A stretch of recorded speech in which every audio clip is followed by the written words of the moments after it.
Yeah, there's a lot of talk about the people that you're losing. I want you to know you are losing me, and you are losing many, many, many people in the Jewish community. I live there. I love the country. I cannot look the other way when 3 Israeli teenagers are brutally murdered, and the response is to kill 2,300 Palestinians. Before Obama was elected, yes, that's what happened. Your Before question. Obama, my Your question. question is, no, I have a right to speak. You are going to lose us, and I want to know what you are doing to make peace with the Palestinians. Thank you. I want to know what the government is doing to make peace. I also want to know why there is no concern or outrage about the present administration in this country. Where is the prophetic voice? We have had 1,000 hate crimes in our country. My friend, my dear friend, an African-American woman, is leaving. There are hundreds of African-Americans who are fleeing across the border. There are people being... Thank you. Where is the voice? Where is the prophetic voice of our people? Where is the compassion and the justice we are supposed to stand for? I'd like to know. Thank you. We have the question. Thank you.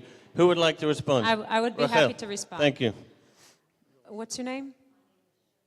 Shifra. Okay, I'm very thankful for your question. I told you I was Deputy Mayor of Jerusalem, and I told you a bit about the struggles and what we had to deal with. It wasn't easy at all. And I'm going back to the quote of Tony Blair. And I think that one of the challenges is that when you're thousands of miles away, it looks simple. And it's not. You know, I'm a mother of 4. My 4 children are going to join the army.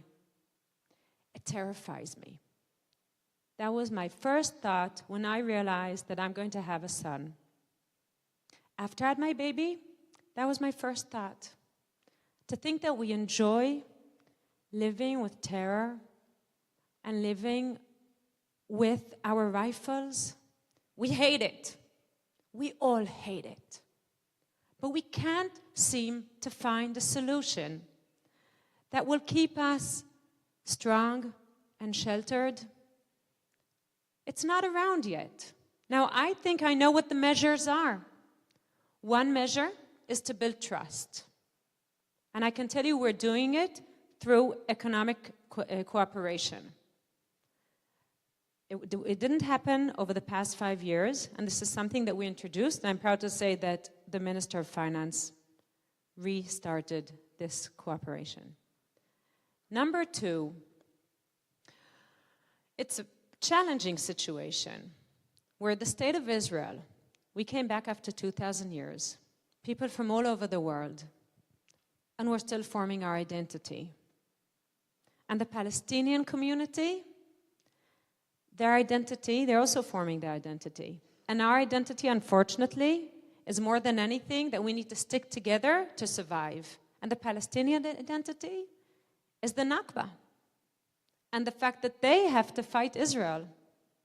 Now, when these are your identities, you can't make peace, because you're going to give up too much of who you are. And therefore, what I'm telling you, Shifra, is I'm very happy you're raising this voice, that I think you have to trust us, that if it would be easy, we would be there. And just like you're part of the Jewish nation, and part of who you are is tikkun olam, and to be there when it's hard for someone else, that's what we're dealing with. And I wish reality would be easier. God knows I wish. Unfortunately, it's not. And that's something that we need to live with every day of our life in Israel. Okay. Mickey, please.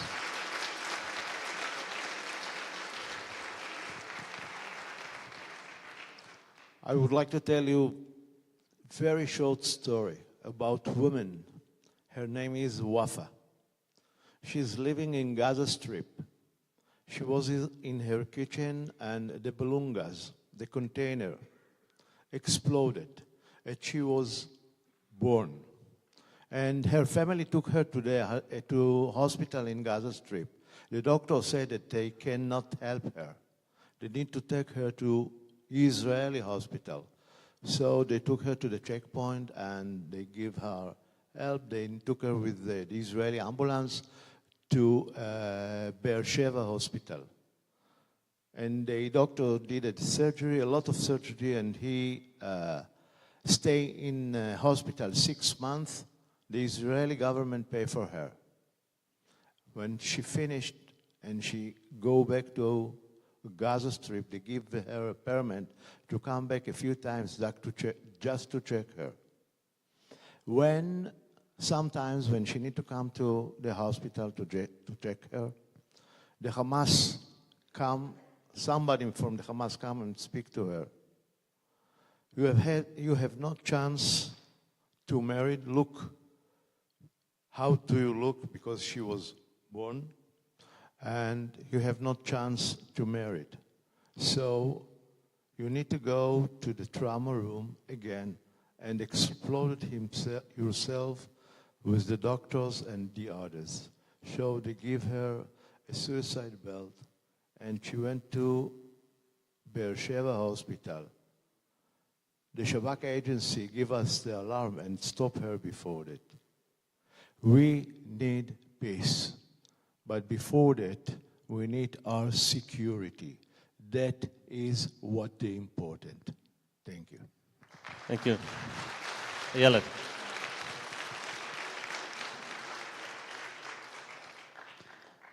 I'm looking at you, Shifra, and I don't know, and I'm not being judgmental, okay? I'm listening to you.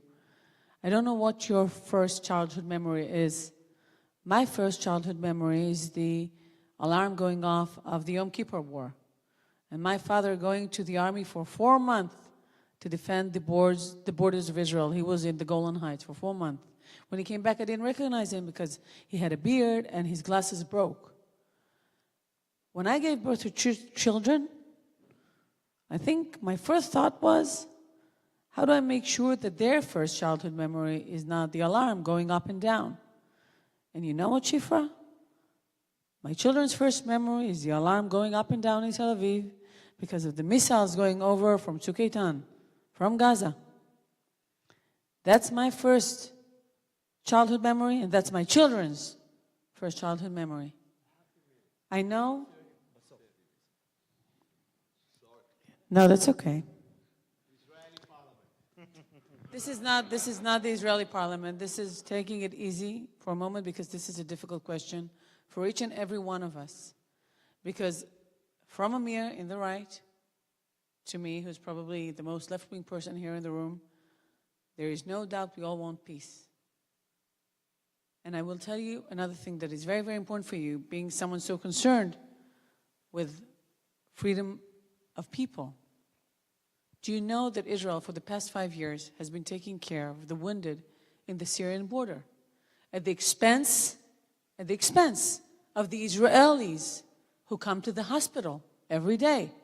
Because there's not enough resources, not enough money to take care of everyone. But Israel does that because that's the right thing to do, and that's okay. And Israel is in the process of adopting 100 Syrian refugees, children refugees. I would hope for that to be a larger number, but I'm happy the Prime Minister has decided to adopt at least 100.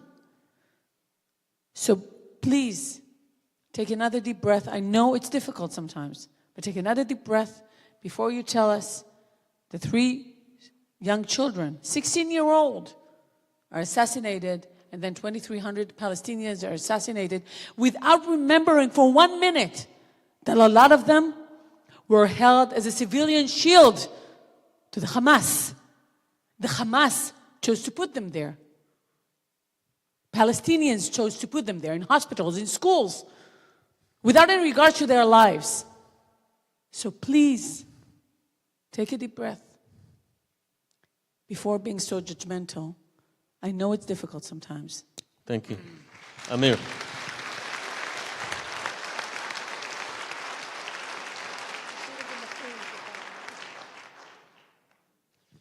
I want to tell you about another woman. Her name was Golda. She was the 4th Prime Minister of Israel and a very wise woman.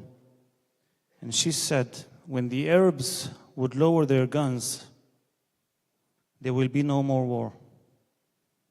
When the Israelis will lower their guns, there will be no more Israel. War is horrible. War is horrible. I lost friends. I lost family. Mickey lost 2 brothers. War is horrible. But to say that the response for the murder of the 3 youngsters was the killing of 2,300 Jews is to ignore the thousands and thousands of rockets thrown from Gaza to Israeli citizens. Each and every one of them is targeted to kill us. And if I will have to choose between losing more lives of Israelis, whether they are civilians or soldiers, or losing you, I will sadly, sorrowfully rather lose you. Mickey, thank you.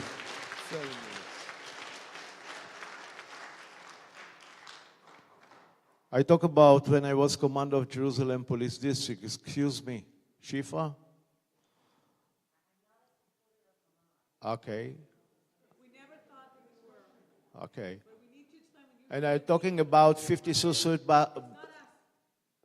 suicide bombers that came to Jerusalem in that time. I have 4 children, 2 sons. Every day went together to the high school. And I said to them, please make sure that don't take the same bus to the school. At the end of the day, when you came home, don't take the same bus. Do you understand why? I don't want to lose both of them, just one of them. This is a story. Thank you, Mickey. And on that note, we've come to the end of the evening. A powerful, moving, inspirational, informative dialogue. We are grateful to these 5 leaders, princes and princesses of our people for joining us here tonight. Please give them a round of applause. Thank you. Before you leave, please wait one more second.